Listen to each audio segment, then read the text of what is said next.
ലോകമെമ്പാടുമുള്ള ക്രൈസ്തവർ അതിവിശുദ്ധമായി കരുതുന്ന അന്ത്യതിരുവത്താഴത്തെ രാഷ്ട്രീയ അധികാര വടംവലിയുമായി ബന്ധിപ്പിച്ച് ചിത്രീകരിക്കുന്നത് അങ്ങേയറ്റം നിർഭാഗ്യകരമാണെന്നും യേശുക്രിസ്തു തന്റെ ശിഷ്യന്മാർക്കൊപ്പം നടത്തിയ വിശുദ്ധ കർമ്മത്തിന്റെ പശ്ചാത്തലത്തെ രാഷ്ട്രീയ നേതാക്കളുടെ മുഖങ്ങൾ വെച്ച് വികലമായി ചിത്രീകരിക്കുന്നത് കലയുടെയോ ആവിഷ്കാര സ്വാതന്ത്ര്യത്തിന്റെയോ പേരിൽ ഒരു തരത്തിലും ന്യായീകരിക്കാനാവില്ലെന്നും KCYM ലാറ്റിൻ സംസ്ഥാന സമിതി ചൂണ്ടിക്കാട്ടി.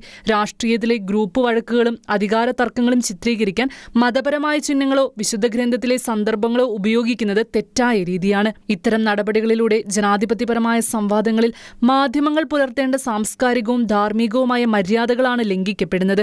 വിശ്വാസികളുടെ വികാരങ്ങളെ തമാശ രൂപേണ അവതരിപ്പിക്കുന്നത് സാമൂഹിക ഐക്യത്തെ തകർക്കാൻ മാത്രമേ ഉപകരിക്കുമെന്നും പ്രസ്താവനയിൽ വ്യക്തമാക്കി. വിശ്വാസികളെ അധിക്ഷേപിച്ച നടപടിയിൽ ബന്ധപ്പെട്ട മാധ്യമ സ്ഥാപനം അടിയന്തരമായി ഖേദം പ്രകടിപ്പിക്കുകയും ഭാവിയിൽ ഇത്തരം തെറ്റായ കീഴ്വഴക്കങ്ങൾ ആവർത്തിക്കില്ലെന്ന് മാധ്യമങ്ങൾ ഉറപ്പുവരുത്തിക്കൊണ്ട് പവിത്രമായ മതചിഹ്നങ്ങളെ രാഷ്ട്രീയ ലാഭങ്ങൾക്കായി ഉപയോഗിക്കുന്ന പ്രവണതകളിൽ നിന്ന് മാധ്യമങ്ങൾ വിട്ടുനിൽക്കണമെന്നും KCYM ലാറ്റിൻ സംസ്ഥാന സമിതി ആവശ്യപ്പെട്ടു. ക്രൈസ്തവ സമൂഹത്തിന്റെ ആത്മീയ വികാരങ്ങളെ അവഹേളിക്കുന്ന ഇത്തരം പ്രവണതകൾക്കെതിരെ ശക്തമായ പ്രതിഷേധം തുടരുമെന്ന് KCYM ലാറ്റിൻ സംസ്ഥാന സമിതി അറിയിച്ചു. ടൈംസ് ഓഫ് ഇന്ത്യ പത്രത്തിന്റെ കേരള പതിപ്പിൽ 2026 മെയ് 15 പ്രസിദ്ധീകരിച്ച രാഷ്ട്രീയ കാർട്ടൂണിലാണ് ക്രൈസ്തവ വിശ്വാസത്തെയും വിശ്വാസികളെയും ആഴത്തിൽ മുറിപ്പെടുത്തുന്ന വിധം ചിത്രീകരിച്ചിരിക്കുന്നത്.